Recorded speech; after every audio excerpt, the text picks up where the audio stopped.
Hey everybody, today I'm going to talk about a spiritual experience, which is a core component of AA. Having a spiritual experience, really solidifying sobriety and recovery. In the very beginning, in the first 164 pages of the big book, those that they were telling stories about had these sudden behavior changes, spiritual experiences, this light bulb moment of a God of their understanding. And that's not my own personal experience. And I was really grateful that in the back of the big book, on page 567, it's actually an appendix called The Spiritual Experience. And it mentions in here that some are very slow over time. And that's what I've personally experienced. For example, when it comes to behavior change, when previously, if I was like calling an insurance company and I was just battling somebody, I would go for their jugular. These days, I stand up for myself, but I don't step on somebody else. I have had a single burning bush moment, and I'll talk about that in a second, but I was really grateful that about 5 years into my sobriety, I was in a women's meeting, and an old timer there who I like and very much respect, and she has great recovery, mentioned that she doesn't feel God. And I was like, oh, I'm so glad to hear that, because I don't either. So I thought that there was something where my recovery would be at risk. But if I look back on my life, I can see God over it personally, because of the things that should have killed me did not.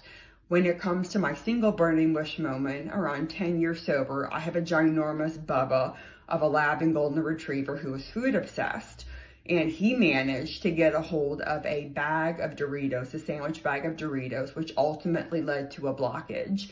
And when we went into the vet and he had his x-ray and they told me that he needed to have, surgery really quickly to save his life, I remember listening to timing from them, and they said it would be about 5 or 6 hours. And this was critical.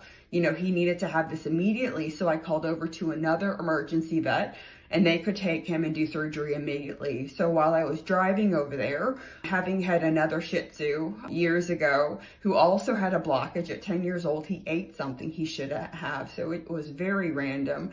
But I was praying to this dog, because both my golden lab retriever and this dog Winston, and Benjamin is my golden lab retriever, were buddies. They were the best of pals. And over to the other emergency vet, I am praying hardcore the entire time for Winston to be with us and to help Benjamin get through surgery, because I was absolutely terrified. This is my soul dog. He's my +1, my touch puppy.